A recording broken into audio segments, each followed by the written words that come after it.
Selamat petang, salam sejahtera. Terima kasih kerana bersama dengan saya di Nazlin Unity Channel. Akhirnya, Ketua Pengarah SPRM Azam Baki memberikan keputusan, memberikan kenyataan yang ditunggu-tunggu oleh rakyat Malaysia dan pastinya menakutkan Sanusi kerana SPRM mengesahkan Menteri Besar Kedah pun akan dipanggil. Jadi lepas ini harap-harap Sanusi jangan pula buat tak tahu ya. Suruhanjaya Pencegahan Rasuah Malaysia SPRM sudah merakam kenyataan 12 individu bagi membantu siasatan kes rasuah lebih RM13 juta serta salah guna kuasa membabitkan isu perlombongan unsur nadir bumi REE di Kedah. Ketua Pesuruhjaya SPRM Azam Baki berkata, kesemua individu yang dipanggil setakat ini dari Perbadanan Menteri Besar MBI Kedah dan syarikat swasta yang dikatakan terlibat dengan perlombongan REE tersebut. Setakat ini masih belum ada yang orang politik yang dipanggil untuk memberi keterangan. Sesiapa saja akan dipanggil untuk beri keterangan. Mana yang difikirkan perlu, mungkin cepat atau lambat sahaja, kata beliau. Nak siasat bukan boleh terjas sahaja. Kena buat pengesahan dan panggil saksi berkenan. Kena pastikan hal berkaitan prosedur untuk luluskan pengeluaran REE. Menteri Besar Datuk Seri Muhammad Sanusi Mak Nur pun akan dipanggil sebab dia yang sain surat yang tular itu. Katanya selepas program Cakna Rasuah SPRM bersama Media Zon Timur di Kuala Nerus, Terengganu hari ini. Sekali lagi saya bacakan kepada anda, ini keputusan daripada Ketua Pesuruhjaya SPRM Malaysia Azam Baki, iaitu Menteri Besar Datuk Seri Muhammad Sanusi Mak Nur pun akan dipanggil sebab dia yang sain surat yang tular itu. Itu sebab ramai netizen mengatakan bahawa bagaimana Sanusi tidak tahu tentang perkara itu, walhal Sanusi lah yang menandatangani surat yang tular itu, kata mereka. Kalau dia tak tahu tentang hal itu, ini menunjukkan mungkin Sanusi kurang arif, tidak ambil peduli atau acuh tak acuh, kata mereka. Tapi kalau Sanusi tahu tentang hal itu, kata mereka, jadi kenapa boleh berlaku pula? Itulah yang menjadi persoalan dan perdebatan buah mulut netizen dalam media sosial pada waktu ini. Azam Baki berkata, SPRM juga sedang mengesan beberapa saksi dari China yang dikatakan membuat pelaburan dalam perlombongan REE tersebut untuk turut membantu siasatan. Pegawai penyiasat sedang menyiasat kes saksi dari luar negara, katanya. Mengulas dakwaan SPRM ditekan oleh pihak tertentu supaya mempercepatkan siasatan kes REE susulan pilihan raya negeri PRN semakin hampir. Azam menyangkal kenyataan tersebut dan menegaskan perkara itu hanya kebetulan berlaku dalam tempoh ini. Tiada siapa menekan kami. Ini cuma secara kebetulan. Sama ada kerana PRN atau tidak, ia bukan masalah. SPRM dalam hal berkaitan apa juga isu rasuah dan salah guna kuasa dalam pentadbiran kerajaan yang ada merit untuk siasat, kita siasat, katanya. Semalam, seorang pegawai kanan MBI Kedah dan seorang wanita yang merupakan pengarah sebuah syarikat ditahan bagi membantu siasatan kes rasuah lebih RM13 juta serta salah guna kuasa membabitkan isu perlombongan REE di Kedah. Sumber SPRM berkata, suspek yang berusia 63 dan 40 tahun itu direman 3 hari hingga 21 Julai selepas ditahan di Alusta, di sekitar Alusta Kedah serta Ibu Negara. Menurut sumber, syarikat terbabit dipercayai telah menjalankan aktiviti perlombongan itu secara haram sejak tahun 2020 dan mendapat perlindungan daripada pihak berkuasa tertentu. Jadi sesuailah SPRM cepat-cepatlah siasat perkara ini. Jangan biarkan perbuatan haram seperti ini, perlombongan haram seperti ini dapat perlindungan lagi daripada pihak berkuasa tertentu. Kalau benar ianya dilindungi oleh pihak berkuasa tertentu, itu adalah sesuatu yang menjijikkan. Sekian dulu untuk kali ini. Ikuti terus ulasan selepas ini. Selamat petang, salam sejahtera. Terima kasih kerana bersama dengan saya di Nazilin Unity Channel. Banyak netizen mula mengerumuni media sosial dengan memaparkan dan menularkan tentang isu kali ini. Mereka kata habislah Muhyiddin Yassin kerana telah pun menjolok tabuan. Mereka kata kesilapan Muhyiddin apabila menuntut Anwar Ibrahim memohon maaf dan menunjukkan bukti tentang pelupusan hutang Pelda. Akhirnya, petang tadi, baru sebentar tadi, Perdana Menteri Anwar Ibrahim menuntut Muhyiddin minta maaf pula. Nah, kalau semalam Muhyiddin yang menuntut Anwar minta maaf. Kali ini Anwar pula menuntut Muhyiddin minta maaf kerana Perdana Menteri telah pun mendedahkan bukti pelepasan hutang Felda tersebut. Perdana Menteri Anwar Ibrahim mendedahkan sebahagian dokumen yang membuktikan dia telah menandatangani skim pengecualian hutang untuk peneroka Felda. Ini selepas pengerusi Perikatan Nasional PN Muhyiddin Yassin menuntut bukti bahawa perkara itu berlaku. Dokumen itu ialah Akaun Rizab Perkhidmatan Kewangan FSRA serta pesanan sukuk. Justru itu, saya mendesak Muhyiddin untuk memohon maaf atas fitnah yang dilemparkan kepada saya, kata Anwar dalam satu kenyataan. Saudara-saudara sekalian, dengan pendedahan kali ini, apa pula yang akan diberikan alasan oleh Muhyiddin Yassin? Saudara-saudara sekalian, sebagaimana yang dijanji, Anwar tunjuk bukti hutang Felda telah dilupuskan. Sekarang giliran untuk menuntut Muhyiddin segera memohon maaf. Perdana Menteri Datuk Seri Anwar Ibrahim mengemukakan bukti beliau telah menandatangani dokumen bagi penghapusan hutang peneroka Felda. Sebelum ini, kata Anwar Ibrahim, saya tidak perlu 24 jam. Saya hanya perlu 12 jam. Memang saya tanda tangan pada 27 Jun lepas. Dan Anwar bertanya, kenapa Muhyiddin Yassin tak buat kerja? Saya pun tak tahu, kata Anwar Ibrahim. Muhyiddin cabar begitu, baik. Saya tunjuk bukti, saya tanda tangan pelupusan hutang RM990 juta. Dan dia kena minta maaf, kata Anwar Ibrahim. Anwar berkata demikian. Bagi menjawab tuntutan Muhyiddin kepada beliau agar membuat permohonan maaf tanpa syarat dan terbuka secara bertulis, susulan kenyataannya yang mendakwa hutang peneroka Felda berjumlah RM83 bilion tidak pernah dilupuskan di bawah pentadbiran Muhyiddin. Tuntutan itu dikemukakan dalam surat bertarikh 18 Julai menerusi firma Guaman Rosli Dahlan Saravana Partnership. Selain itu, dalam tempoh 24 jam daripada penerimaan surat berkenaan, Anwar juga perlu mengemukakan surat atau dokumen yang ditandatangani mengatakan beliau sebagai Menteri Kewangan pada akhir Jun lepas meluluskan pelupusan hutang peneroka Felda bernilai RM8.3 bilion. Saudara-saudara sekalian, dalam perkembangan paling terbaru pada pagi tadi, Anwar akhirnya menunjukkan dokumen bukti sebagaimana yang dijanjikannya. Berikut adalah bukti tersebut.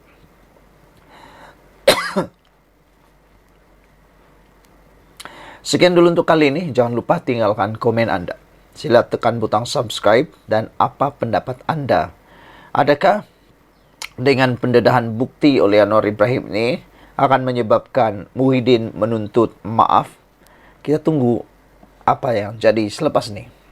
Selamat petang, salam sejahtera. Terima kasih kerana bersama dengan saya di Nazilin Unity Channel. 2 hari selepas Sanusi didakwa di Mahkamah Session, akhirnya satu berita yang paling mengejutkan dan duka cita melanda Sanusi pula, iaitu Saifuddin Syur lucut pangkat kehormat TLDM kepada Sanusi. Setiausaha Agung PKR Saifuddin Nasution Ismail mencadangkan supaya menarik balik gelaran Laksamana Pertama Kehormat Pasukan Simpanan Sukarela Tentera Laut Diraja Malaysia TLDM yang diberikan kepada Muhammad Sanusi Maknur. Ini selepas Menteri Besar sementara itu didakwa menghina Sultan Selangor Sultan Sharafuddin Idris Shah. Sanusi dilantik sebagai Laksamana Pertama Kehormat Simpanan Sukarelawan Tentera Laut Diraja Malaysia pada 2021, tetapi Saifuddin menegaskan bahawa Sultan Selangor merupakan kapten yang dipertua TLDM. Sultan Selangor tu memang TLDM bawah naungannya. Jadi Datuk Sanusi dia kehormat. Dia bukan tentera laut tapi dia dapat kehormat punya. Sultan Selangor itu adalah ketua dia. Tiba-tiba hang pihina tuanku. Jadi saya ingat mungkin sampai masanya Majlis Angkatan Tentera semak balik hak kehormat Sanusi barangkali sampai masa tarik baliklah, kata beliau. Cabut tu pasal tak hormat dengan Sultan Selangor. Katanya ketika berucap pada Majlis Pelancaran Jentera Pilihan Raya Parti bagi kawasan Dun Suka Menanti. Sanusi ketika berceramah pada 11 Julai lalu didakwa berkata, Kesultanan Kedah adalah satu-satunya di negara ini yang mempunyai susur galur keturunan yang tidak putus-putus berbanding kesultanan lain dan mempersoal pelantikan Amiruddin Syari sebagai Menteri Besar untuk mengetuai pentadbiran Selangor. Ini dilihat sebagai satu penghinaan kepada Sultan Selangor yang menyebabkan aduan dibuat oleh Dewan Diraja Selangor. Walaupun meminta maaf dan menjelaskan ucapannya dipetik di luar konteks, namun pejabat Diraja Selangor kemudian menyatakan Sultan Sharafuddin Idris Shah bertitah bahawa isu kenyataan Sanusi yang didakwa menghina baginda belum selesai. Pada Selasa, Sanusi dihadapkan ke mahkamah dan turut berdepan pertuduhan hasutan berasingan kerana kenyataannya mengenai Yang di-Pertuan Agong. Bagaimanapun, Sanusi tidak mengaku tidak bersalah dan meminta dibicarakan bagi kedua-dua pertuduhan. Sementara itu, Saifuddin sekali lagi menggesa Sanusi menjelaskan peranan dua warga China yang dikatakan dikaitkan dengan projek Nadir Bumi Menteri Besar Kedah, Incorporated MBI Kedah. Dakwanya, Sanusi telah menulis surat kepada Menteri dalam negeri itu ketika itu Hamzah Zainuddin untuk memohon pas lawatan ikhtisas visa profesional untuk 10 jurutera dan 21 pekerja mahir dari China untuk bekerja dengan MBI Kedah.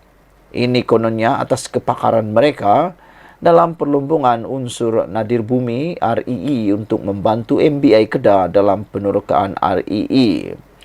Saifuddin menyifatkan kedua-dua pekerja yang ditaja MBI Kedah itu sebagai mencurigakan kerana seorang telah hilang manakala seorang lagi ditahan awal tahun ini kerana menceroboh hutan simpan bersama lebih 380 beg biji Nadir Bumi.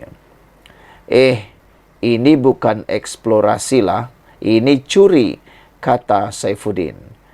Antara lain, Saifuddin menuntut penjelasan Sanusi tentang kepakaran mereka, skop kerja, tempoh pekerjaan dan imbuhan mereka. Dia juga menuntut Sanusi menjelaskan seorang pekerja warga China yang menghilangkan diri itu. Semalam SPRM dilaporkan menahan seorang pegawai kanan MBI Kedah dan seorang pengarah syarikat bagi memudahkan siasatan berhubung dakwaan kecurian sumber REE di hutan simpan Bukit Enggang di Sik Kedah. Pada Februari lalu, 52 suspek ditahan di kawasan itu berhubung aktiviti perlumbungan haram di hutan simpan berkenan.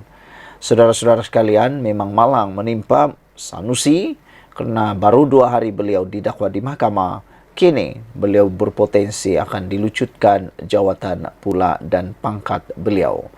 Sekian dulu untuk kali ini. Jangan lupa tinggalkan komen anda, tekan butang subscribe. Kita jumpa lagi dalam ulasan yang seterusnya. Selamat petang, salam sejahtera. Terima kasih kerana bersama dengan saya di Nazilin Unity Channel. Ini 7 kegagalan PAS di 3 negeri. Sebelum kita teruskan ulasan pada petang ini, jangan lupa tinggalkan komen Anda, tekan butang subscribe dan share video ini. Saudara-saudara sekalian, 7 kegagalan PAS di 3 buah negeri mungkin menarik perhatian Anda dan mungkin akan menjadi ilmu baru untuk Anda.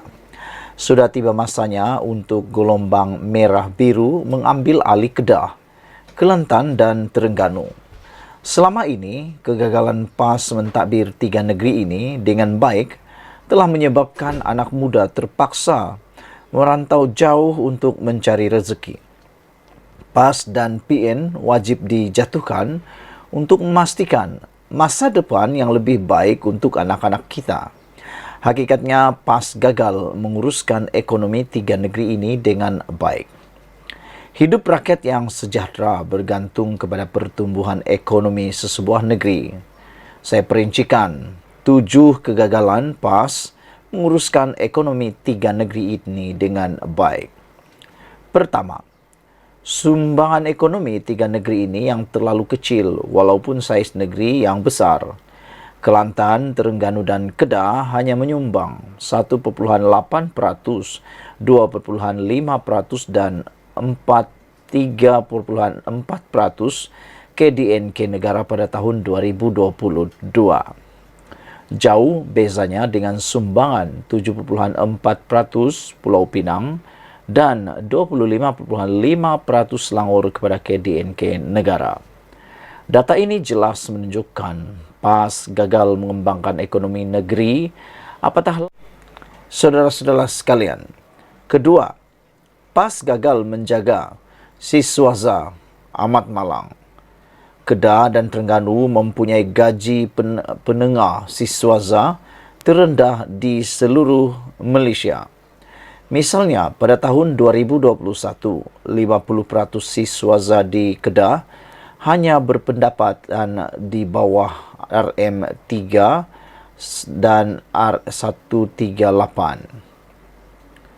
Maka, tidak hairanlah ramai anak kelahiran Kedah berkelulusan tinggi terpaksa merantau ke Pulau Pinang, Selangor atau Kuala Lumpur untuk bekerja. Gaji penengah siswaza di Selangor contohnya adalah RM4,130. Bukanlah sebab KL itu tidak berada di Kedah, tetapi pentadbiran PAS di Kedah sendiri yang gagal. Ketiga, PAS gagal mewujudkan pekerjaan bernilai tinggi. Setinggi manapun kelulusan akademik, Kedah, Terengganu dan Kelantan tidak mampu menyediakan peluang pekerjaan, peluang kerja berkemahiran tinggi. Peratusan pekerja mahir di Kelantan, Kedah dan Terengganu hanyalah 23,2%, 26,7% dan 22,4% pada tahun 2021, jauh berbeza dengan 36,2% di Pulau Pinang dan 35,4% di Selangor. Keempat, PAS gagal menyediakan kemudahan paling asas. Data rasmi menunjukkan hampir 1 daripada 3 rumah di Kelantan tidak ada bekalan air paip. Lebih teruk, hanya 15,4% isi rumah di Kelantan menikmati perkhidmatan kutipan sampah di rumah. Peratusan di Terengganu dan Kedah juga amat menyedihkan. Masing-masing 24% dan 52,7%, jauh berbeza dengan hampir 80% di Pulau Pinang. Politik Islam dimainkan PAS tetapi kebersihan diutamakan Kerajaan Pulau Pinang bagi memenuhi tuntutan Islam. Kelima, PAS gagal membasmi kemiskinan. Tak kala Exco Kelantan menikmati kemudahan kereta Mercedes, Kelantan merekodkan kadar kemiskinan mutlak paling terburuk di semenanjung Malaysia, iaitu 12,4%. Sementara itu, Kedah merekodkan kadar kedua terburuk pada 8,8%. Sebaliknya, negeri-negeri di bawah Pakatan Harapan PH mempunyai kadar kemiskinan mutlak terendah. Selangor 1,2%, Pulau Pinang 1,9%. Membasmi kemiskinan sangat dituntut Islam, tetapi ia bukanlah agenda pentadbiran PAS. Keenam, PAS gagal menarik masuk pelaburan yang tinggi. Untuk sekian lamanya, PAS mempunyai rekod yang buruk dalam aspek ini, termasuk di Kedah. Pada tahun 2021, 99.7% pelaburan asing diluluskan dalam sektor pembuatan kedah, tertumpu di hanya satu lokasi, iaitu Kulim High-Tech City. Namun secara khusus, ini adalah hasil usaha agensi-agensi kerajaan persekutuan, di mana pelaburan yang dibawa masuk oleh Sanusi sibuk berpolitik setiap hari sehingga lupa tanggungjawab hakiki untuk memajukan ekonomi negeri. Malah, banyak projek yang diumumkan Menteri Besar Muhammad Sanusi masih tidak nampak hasilnya. Ketujuh, PAS gagal menjaga sosioekonomi rakyat. Isi rumah di Kelantan misalnya merekodkan pendapatan penengah bulanan yang terburuk di Malaysia, yaitu RM3.563 pada tahun 2019. Pendapatan penengah di Pulau Pinang adalah RM6.169 dan di Selangor RM8.210. Di Kelantan juga 64,4% populasi tergolong dalam lingkungan gaji B40, rekod paling tinggi di Malaysia. Sebab itulah ramai anak muda di negeri-negeri ini berhijrah ke Selangor dan Pulau Pinang. Kemakmuran di Pulau Pinang yang membuatkan Sanusi berusaha siang malam untuk merampas negeri Pulau Pinang. Kepada Sanusi, angan-angan Mak Jenin memang percuma. Menelusuri fakta dan data di atas, saya tegaskan bahawa Kedah, Kelantan dan Terengganu tidak boleh terus dibiarkan begini. Pentadbiran di tiga negeri ini wajib dikali supaya pembangunan sosioekonomi rakyat dapat dipertingkatkan untuk masa depan anak-anak kita. Ini masa untuk gelombang merah biru. Bersama kita tumpaskan gelombang hijau yang ternyata gagal. Ditulis oleh Faiz Fazil, ialah penyandang Keresidun Permatang Pasir dan ahli jawatan kuasa amanah. Dipetik daripada Malaysia Kini. Sekian dulu untuk kali ini. Jangan lupa tinggalkan komen anda, tekan butang subscribe. Kita jumpa lagi. Bye-bye. Selamat petang, salam sejahtera. Terima kasih kerana bersama dengan saya di Nazilin Unity Channel. Selepas 2 hari Sanusi didakwa di Mahkamah Session di Selayang baru-baru ini, akhirnya Sultan Kedah bertitah. Ini titah Sultan Kedah yang kita tunggu-tunggu, kerana ini pastinya akan meredakan keadaan yang ada di Malaysia pada ketika ini. Sultan Kedah titah, jangan gunakan masjid untuk berpolitik. Daulat tuanku. Sultan Kedah, Sultan Salihuddin Sultan Badli Shah hari ini bertitah agar umat Islam tidak membangkitkan isu-isu yang boleh menggugat perpaduan ummah. Sultan Salihuddin bertitah, baginda mengharapkan agar umat Islam di negeri ini juga sentiasa hidup dalam bersatu padu dan menjaga keharmonian bersama.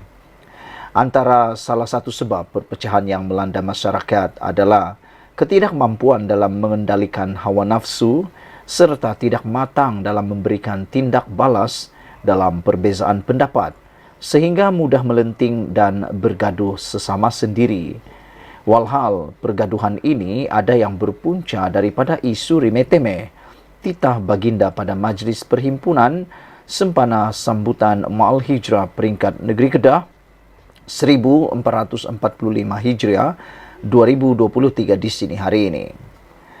Baginda juga memberi peringatan agar rumah ibadat, iaitu masjid, tidak digunakan sebagai tempat untuk berpolitik kerana dikhawatiri menimbulkan perpecahan. Baginda sama sekali tidak bersetuju dengan segelintir golongan yang tidak bertanggungjawab menggunakan platform masjid sebagai tempat untuk berpolitik dan menimbulkan kegawatan dan perpecahan dalam kalangan umat Islam, titah baginda lagi. Bertitah lanjut, kata Baginda, bibit-bibit perpecahan dapat diatasi sekiranya semua umat Islam kembali semula kepada ajaran yang paling asas, iaitu berpegang pada roh Al-Quran. Sultan Salahuddin menyeru agar umat Islam mengambil iktibar daripada kehidupan Rasulullah serta berusaha sedaya upaya untuk menyerap tingkah laku dan akhlak Baginda. Pada majlis itu, Sultan Salahuddin turut berkenan menyampaikan anugerah kepada tokoh Ma'al Hijrah, kepada cendekiawan syariah yang juga pemilik Kedah Darul Aman FC, KDAFC, Tan Sri Dr. Muhammad Daud Bakar. Baginda turut berkenan menganugerahkan masjid terbaik kepada Masjid Ar-Rahmlah Guar Cempedak di Jerai bagi kategori bandar, serta Masjid Ar-Rahman Air Hitam Jerlun luar bandar. Saudara-saudara sekalian, apabila titah Baginda ini menyeru supaya semua orang, terutamanya orang politik, jangan gunakan masjid untuk berpolitik, ini satu seruan yang harus diambil kira dan harus diambil berat oleh semua ahli politik. Menolak atau melakukan larangan, yaitu berpolitik di rumah ibadat, akan membawa kepada perpecahan titah Baginda. Oleh sebab itulah, sesiapa yang cuba melanggar ataupun tidak mengikuti pesanan titah Baginda ini bermaksud bolehlah dikategorikan sebagai orang yang derhaka. Semoga dengan titah Sultan Kedah ini tidak ada lagi isu-isu berkaitan rumah ibadat dijadikan tempat untuk berpolitik. Sekian dulu Malaysia kita punya, kita jaga sama-sama, cintai Malaysiaku. Bye-bye. Selamat tengah hari, salam sejahtera. Terima kasih kerana bersama dengan saya di Nazilin Unity Channel. Habislah Muhyiddin Yassin kali ini. Seperti yang saya nyatakan dalam konten sebelum ini, tindakan Muhyiddin Yassin mahu menyaman Anwar Ibrahim sebenarnya menjerat leher sendiri, memerangkap diri sendiri.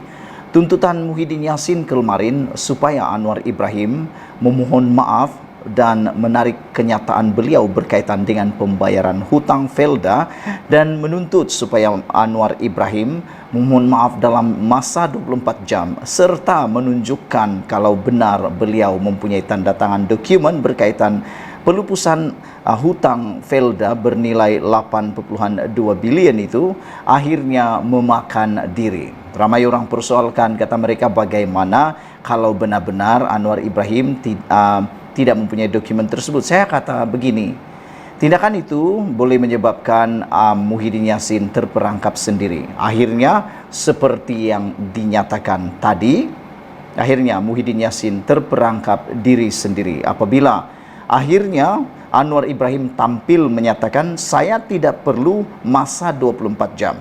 Saya hanya diberi 12 jam pun saya akan berikan, saya akan tunjukkan dokumen yang ditandatangani, kata Anwar Ibrahim. Jauh sekali Anwar Ibrahim menuntut ataupun memohon maaf, jauh sekali Anwar Ibrahim menarik balik kenyataan beliau.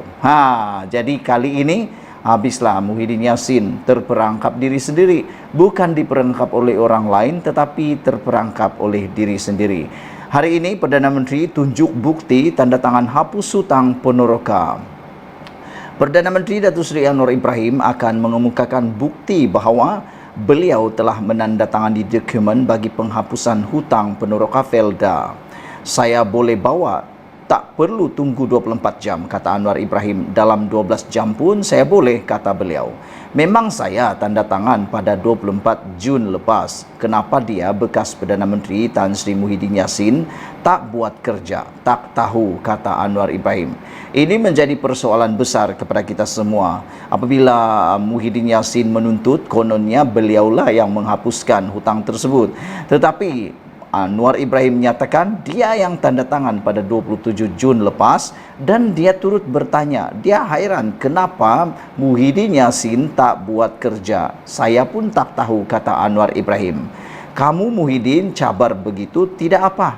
Baik, saya akan tunjuk bukti saya tanda tangan pelupusan hutang RM 990 juta. Dia kena minta maaf, kata Anwar Ibrahim. Jadi kali ini Anwar Ibrahim yang dituntut. Sebelum ini Anwar Ibrahim yang dituntut memohon maaf sebab kononnya Anwar Ibrahim memfitnah Muhyiddin Yassin. Tapi rupa-rupanya kali ini giliran Anwar Ibrahim menyatakan, kamulah Muhyiddin yang perlu minta maaf kerana tak mengaku tak buat kerja, dan kata Anwar Ibrahim, dan ada bukti bahawa Anwar Ibrahim bercakap benar. Jadi kata Anwar, dialah yang perlu memohon maaf.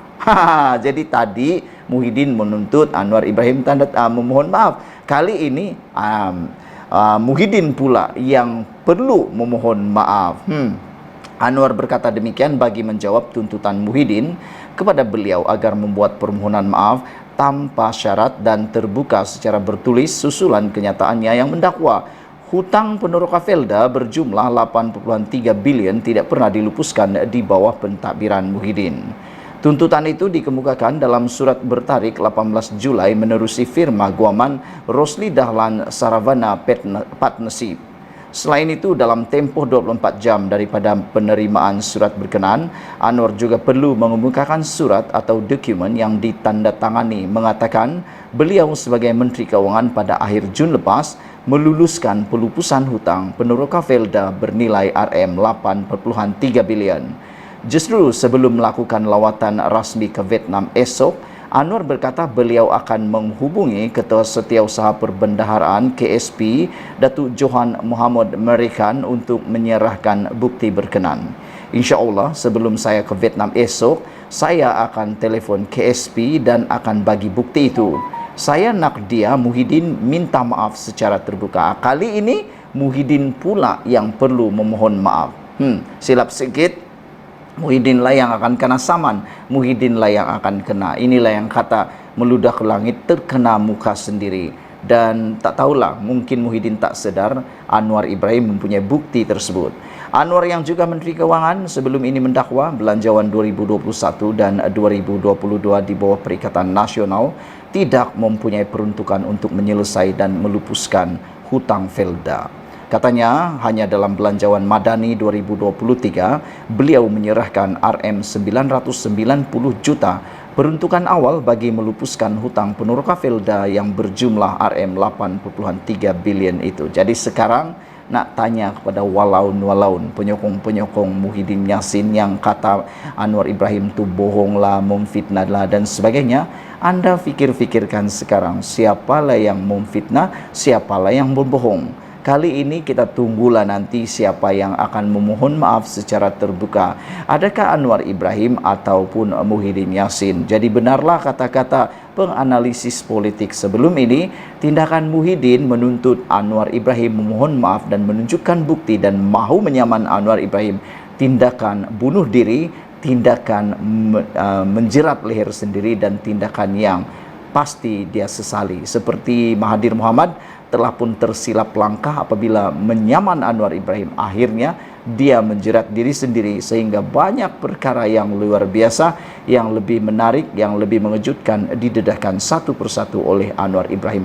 Jangan lupa Anwar Ibrahim sekarang adalah Perdana Menteri, Menteri Keuangan yang memegang segala-galanya, memegang segala dokumen, memegang segala perkara yang mungkin disembunyikan sebelum ini. Anwar Ibrahim mampu dan ada akses untuk mendapatkan bukti dengan mudah, mengorek dengan lebih mudah dan mendedahkan dengan lebih mudah. Jadi mungkin Mahathir, Muhyiddin lupa bahawa Anwar Ibrahim sekarang adalah Perdana Menteri dan mereka pula adalah hanya pembangkang.